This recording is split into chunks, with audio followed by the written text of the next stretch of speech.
Hey, welcome all my right thinkers. Thanks for tuning in and check out your boy, B-Farm. Thinking right out here in my lab, back in the book, doing what I do for you. Oh, I got a nice lesson for you today. Let's get this party started. Rightism, 25 rules to live by. Storytelling, story with a message. There's a message in the story for life. I give you life lessons. You tune into receiving them. I appreciate you. We got a good thing going. Let's do what we do. Right thinking mission. And that's what I'm on, is to enlighten, inspire, educate, and motivate you, individual, to a higher spiritual level of enlightenment. Right thinker's way of life through mental and spiritual discipline, practice daily, will help and guide you to obtain your goal of reaching spiritual enlightenment, aka know thyself. My mission is that all right thinkers know thyself. If you're a right thinker, your goal is to know thyself. You see where we're going with this? We can get there together. So let's do that. So I asked the question, do you know you? You will when I'm through. It's rhetorical. But if you don't have to answer for yourself, tune in. I can help you with that. Yeah, that's what I do. A person who knows not and knows not that they know not is foolish. Disregard them. A person who knows not and knows that they know not is simple, but you can teach them. That's why I do what I do for you. Appreciate you too. Stay tuned. I got more for you. A person who knows not and believe and think that they know is dangerous. Avoid them. I do. A person who knows and knows not that they know is spiritually asleep. I can awaken them. I'm the spiritual alarm clock here to wake you up with knowledge of self. That's what I do for you. A person who knows, and knows that they know is wise. Follow them. All these persons reside in you. Right thinkers know thyself. And to my yacht, be true.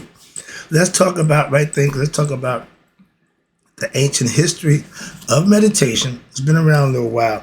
Let me give you the story of what they call the destruction of evil men and women. I called it when humans pissed Ra off. Oh yeah, he got upset. So nice little story. I can tell you that right here. I got 2 pages of information, so let's go. All right. The ancient history of meditation.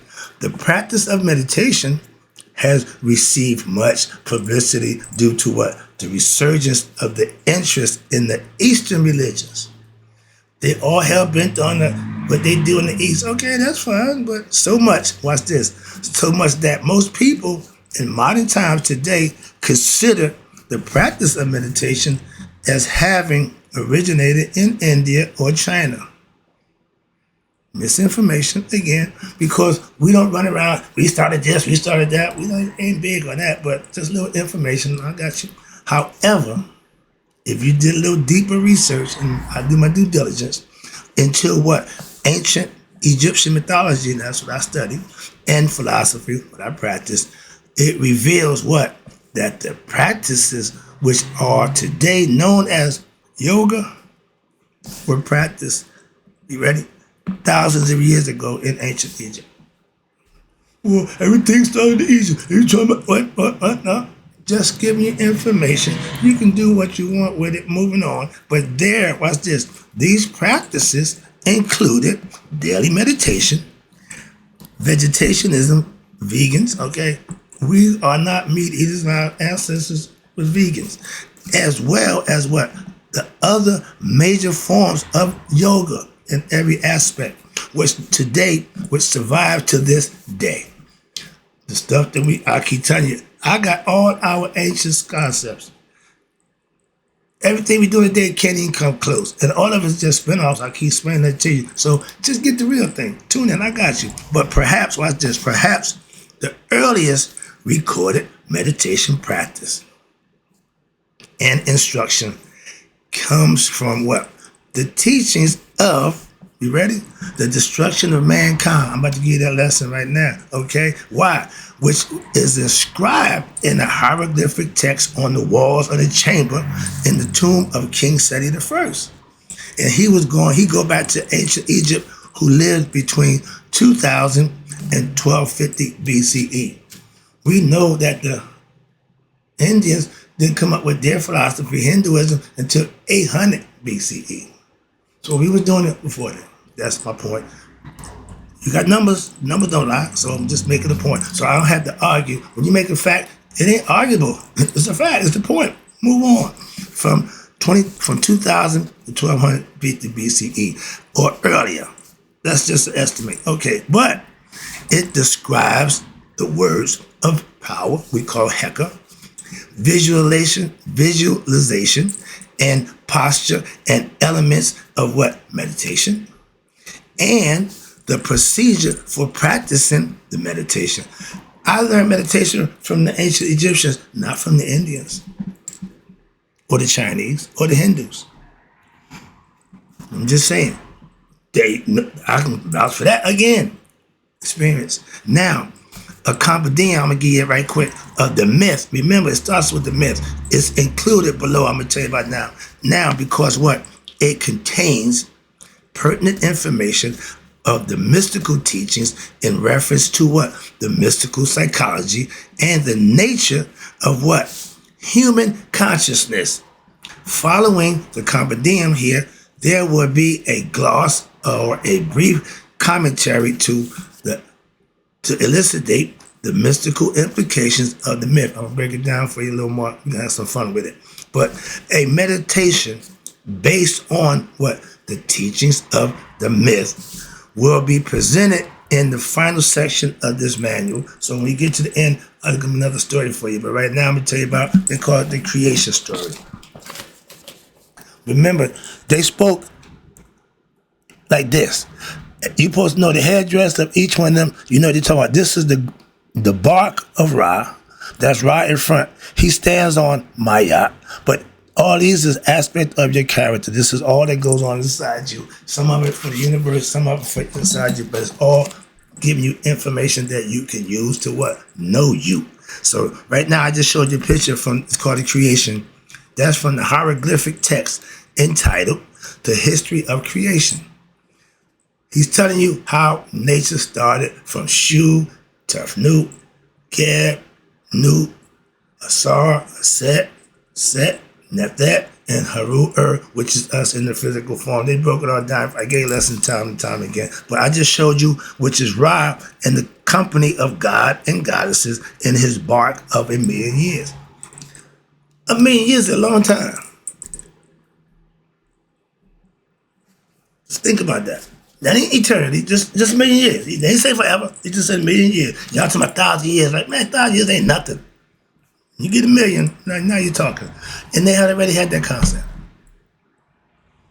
Moving on. Here, I just showed you, is the story of Ra, okay? The God who was self-begotten. When you give me a mythology story about that, I go with that. But to tell me we was made in some Garden of Eden, I'm not going with that. That's all. That's all I'm saying. So nothing against that. But our God that I profess and follow is a begotten one, a self-created one. Okay? He created men and women from what? His own being. Some say the tears. Everybody got a concept. But again, he created human beings from himself. That means we are part of him. He's inside his creation. Or with religion, they tell you God stands up high and watch down and all that nonsense. No, they took God out of man. They took me away from what they're practicing. Simple. He assumed the sovereignty over what? Men and women and gods. He created gods under him, nature, every aspect, and he created man. So he got control over everything. We're at all things. The one God, I tell you, everything's on the one. Everything came from the one. When it's all said and back over, everything going back to the one. Now, upon rising from the first time, where out of the new, the primeval ocean, again, conceptually, Ra emitted from himself, again, from himself, Shu, which is the stuff that we breathe, air, space, or we call it ether. We don't make that. And Tafnut, moisture. We 75% water, the earth, the little ball of water. Okay, it's ocean everywhere. But we got water coming from above. That's what Tafnut represents. That's nature. Again, we don't do that.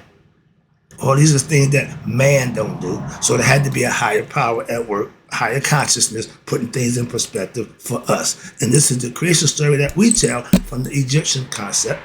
These two gave rise to who?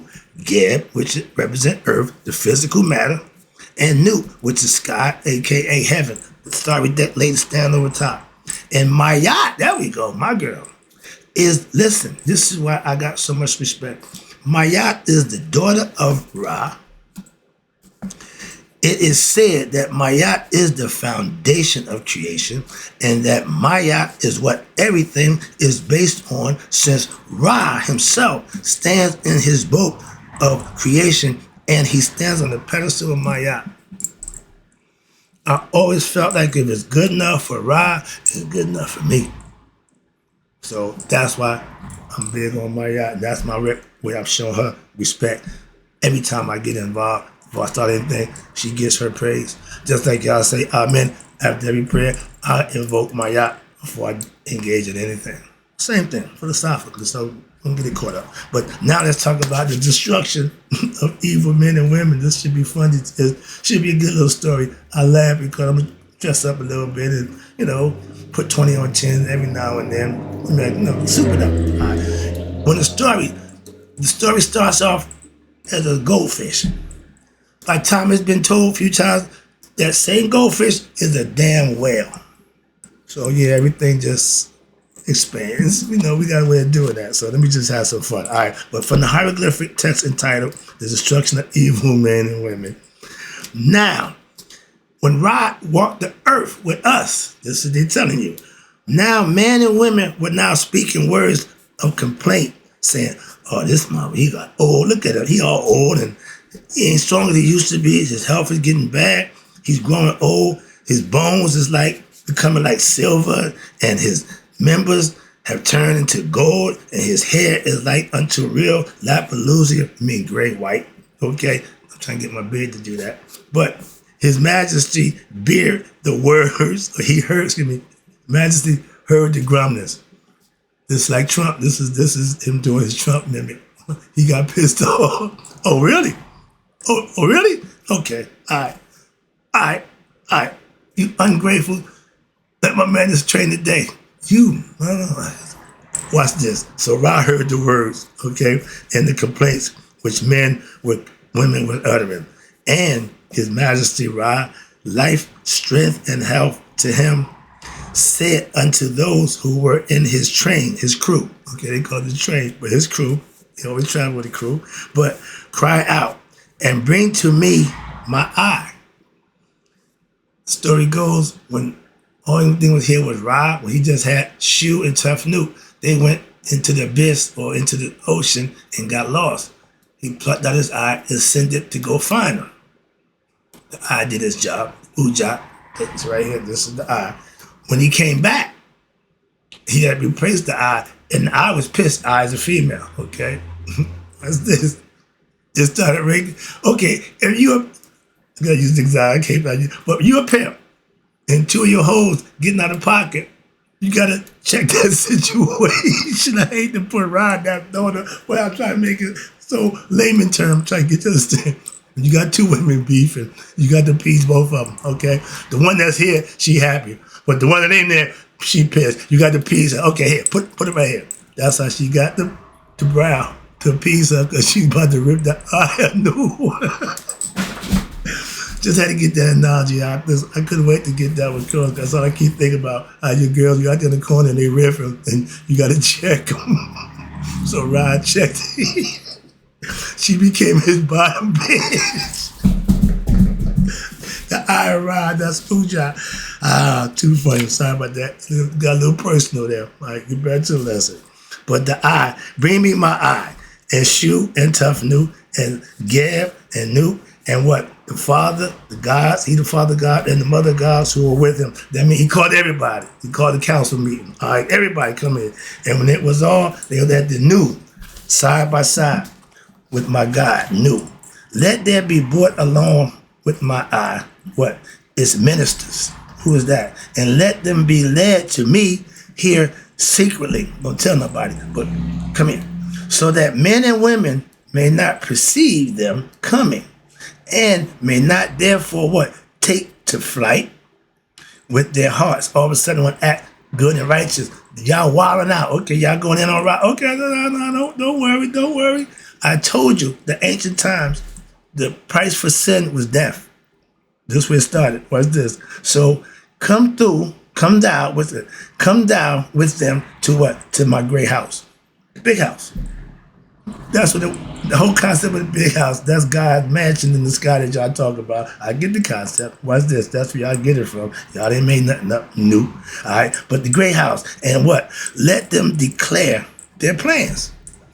Let me know what y'all gonna do about my people. I'm about to rip them. So I'm gonna take the advice from y'all. So that's what he's doing. He called counsel. Now watch this. Now fully, for I will go from the new into this place wherein I bought about my own existence. He created his own space, and let those gods be brought unto me there. The idea of heaven, the house where I, that's the concept. Now what? The gods were drawn up on each side of who? Ra in his place. Okay, everybody doing their thing. And they bowed down. Okay, showing him respect before his majesty. Until, watch this, their heads touched the ground. Excuse me. And watch this. And the maker of men and women, the king of those who have total knowledge, spat his words in the presence of what? The father of the firstborn God, a.k.a. Shu. Now, thereupon, this goddess, which is Het Hadu, which is the eye, okay, went forth and, nope. Let thine eye go forth. And what? You ready? Let it destroy for thee those who what? Who revile and disrespect thee with their words of evil intent. Everybody who blaspheming God, everybody who was, doing that, for there is no eye whatsoever that can go before it and resist thee. And when it journeyed into the form of Het Hadu, she changed form into a lioness or lynx, and so she did. So thereupon, this goddess was sent forth, you ready, to slew the men and women who were on the mountains and the desert lands, who spoke against Ra. And the magistrate of this God said, what? Come in peace, O Het Hadu, for the work is accomplished. You did your job. She ran amok. And everybody's complaining, yo, Ra, you got to stop her, man. She's just killing up everybody. So he devised a plan because they came to tell him how bad she was doing. And okay. So then what happened? This guy just said, you have made me to live, for when I gained the mastery over men and women, it was sweet to my heart. She enjoyed killing the unrighteous. She took pleasure in that. Okay? Now, I should like to what? Continue feeding upon the evil men and women. She wanted to rid the world of anybody that wasn't with Ra. You had to go. Then the magistrate, Ra said, hold up, wait a minute. I myself will be master over them as their king and Lord. And I will destroy them. And it came to pass, what? That she of the offerings, Het Hadu, waited about in what? The night season, in the bloodthirsty craving, and beginning at the what? The day. Then the magistrate, what? He said, again, cry out, and let them come to me, swift and speedy, my messengers, who shall be able to run like the wind. That's what the Romans got Mercury from. They put wings on Tahuti.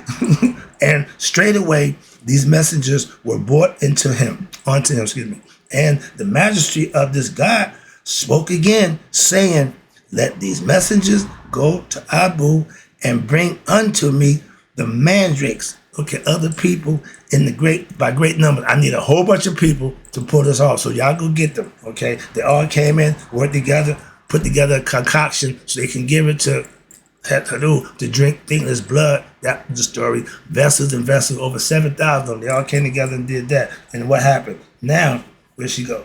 Now, the goddess who dwelleth in Anu, okay, to the crash, And behold, when the manservants were bruising the grain, making the beer, the mandrakes were all placed in the vessel, which is the liquid, the potion they called it. Okay. Now, when the majesty of WRIGHT, the king of the south and north, he came into the gods, looked at the vessels of bar, and behold, daylight had appeared. Now, after the slaughter of the evil men and women by the goddess in their season, and she sailed up the river looking for what? More.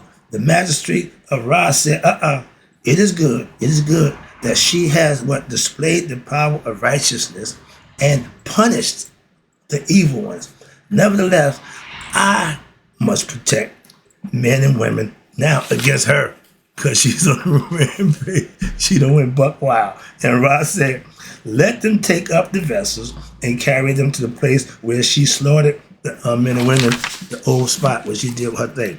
Then it came to a while, and the magistrate of the god said, Nu, son Shu, be thou the eye for thy father, and assist him. And your goddess Nu, place him on her back. They talking about getting Ra up out of here. And the story where the cow jumped over the moon and the fork, the dish ran away with the spoon, this was the concept of Ra. Watch this. And the goddess Nu said, how can this be done? Oh, my father, Nu. Hell said Nu to the god, and Nu, the goddess, straightaway, what happened? Transformed and became a cow. Sacred cow of India, the golden calf for the Jews. That cow been around a long time. Cow jumped over the moon. Why? It got round the back, taking him to his abode. And she sat the magistrate where? Upon her back. She put Ra on her back and had the kids suckling from her nipples, so she fed him and she took care of Ra. That's why the cow is a sacred concept, the animal in Indian, East, Middle East. They got to understand the difference, the importance of the cow concept. And when, watch this, these things have been done, men and women saw that what? The god Ra upon the back of the cow, going away. These, what? Then these men and women said, remain with us. Now you know, I'm out. Okay? And watch this. Ra said, upon the back of the cow, and these remain with us, and we will overthrow. Now you're going to do the work to overthrow God's enemies. This is the way the servants of God, the warriors of God, was going to take out the unrighteous people who spoke words of blasphemy against thee, and we will destroy them. That means the church people, the good people, the people that didn't go to church, the bad people, they were at war. Good against evil. Simple. We never had all good. Why? It's all evil. If you got good, you got to have evil. You can't have one without the other. Simple as that. So that's just natural fact. Let me finish this thing up. This good story. Where we at? So now the idea of Ra sitting on his high throne. Then Ra, his majesty, set out for the great house. And the gods who were in the train, in his crew, will remain with the men and women during that time on earth. Was what? It was darkness at night. And when the earth became light again, when Ra did his thing, the morning had drawn and the men and women came forth with what? Their bows and their other weapons. Why? Because they set their arms in motion and to shoot and to kill the enemies of Ra. That means anybody that was unrighteous had a problem. Okay? Then, watch this. Then said the majesty of this God, your transgressions of violence and ignorance are placed behind you, for the slaughtering of thy enemies is above the slaughter of sacrifice. Thus came into being what? The slaughter of the enemies. That's why your crusades, the Inquisition acquisition, the colonization, they got that. We fighting for God. We fighting for the rights of God. That's where y'all got that nonsense from. And watch this. But these were the enemies of God. They're the enemies of you. It wasn't God the enemy. No, y'all just wanted them to do what you want to do. Y'all still imposing what y'all want on everybody wherever you go. And the majesty of this God said unto Nu, I have placed myself upon your back in order to stretch myself out. And the majesty of this God said, call to me the God Tahuti. Who is he? He's the one brought the God to him forthright. And the majesty of the God said unto Tahuti, which is our minds, let us depart to the distance from heaven. from my place. Why? Because I would make light, and the God of the light in the duat, again, and the land of the graves, that means the dead. You shall write down the things. This is where I got the words in the Bible is God's words. No, the Madronetta is the actual words of God. This is where it comes from. You will write down the things which are in it, and you shall what? Punish who? Those who are sinful. That is to say, the workers who have worked iniquities, rebellion, unrighteousness. Sound familiar? If anybody going against the establishment of Ra, this is what's going to happen. Now, through thee, I will keep away from what? The servants whom this heart of mine loathes. He hate those kinds of people. That's why y'all can't get into the, y'all ain't coming to heaven. You bring that crap up here. That stuff stays right down here. That's what he tell you. I'll have to leave y'all out. I tell y'all a new one. Moving on. But you shall be in my place, okay, as strong or support for me. And you shall what? Therefore be called, Tahuti, spelled D-J-E-H-U-T-I. Why would the D sound like a T? Because I told you before, the etymology, the Chinese take the T sound, make it a D. And we take the D sound, make it a T. Don't ask me, I just know it. Moving on. So it's Tahuti, but it's spelled with a D. D-J-E-H-U-T-I. All right. Some people spell it with the T because they don't know the etymology. I see that happen a lot of times. But it's usually on the Chinese side. They say the Tao. No, it's Tao. So it freaks me out. All right, here you go. But now here's the standing for God of Ra. Moreover, I give thee the power to what? Send forth light, knowledge, information. Thereupon shall come into being what? The ibis, the bird of Tahuti. That's where they got him from. And I moreover give thee power to what? To lift up thine hand before the two companies of the gods who are better than you, and what you do shall be what? Fairer than the work of the gods, Kun, which is the creator. Therefore shall the divine bird of Tahuti come into being. Moreover, I give thee power to embrace the two heavens with the beauties and with the rays of the light. Therefore shall come into being, and the moon god, which what Tahuti represents, when God goes down, he leaves Tahuti, represents the moon of Tahuti, moreover, to govern the night when he ain't around. I give thee power to drive back who? The Hanubi, which they consider to be the unrighteous, the northerners, okay? Those are the ones who down the bottom of the low list. So therefore shall come into what? Being who? The dog-headed, the ape, Anan of Tahuti, which they call the baboon. And he shall act as what? Governor for me. Moreover, you are now in my place in the sight of all those who see thee and who present offerings to thee, and every being shall ascribe praise unto thee, O you who are God. My creation are God. Once they get to understand what they are to serve me, they are welcome back to me. I don't want the unrighteous. I loathe them. That's what God said. So if you are of that life, gay, sexual, whatever it is, you going against the instructions of God, and that's between you and him at judgment day. Got nothing to do with me. I got nothing problem with y'all lifestyle. Ain't got nothing to do with you behind closed doors. That's between you and God. He's telling you right there. Don't worry about what other people. You got to answer to me. I ain't got no problem doing that. Hope you enjoyed the lesson. I got some more coming. I got a story about Het Haru and Tahuti. That's the next one coming up for you. And in closing, right thinkers, may y'all live to be 100. Me, 100 minus a day. So I never know that my right thinkers have passed away. Hope you get your meditation on daily.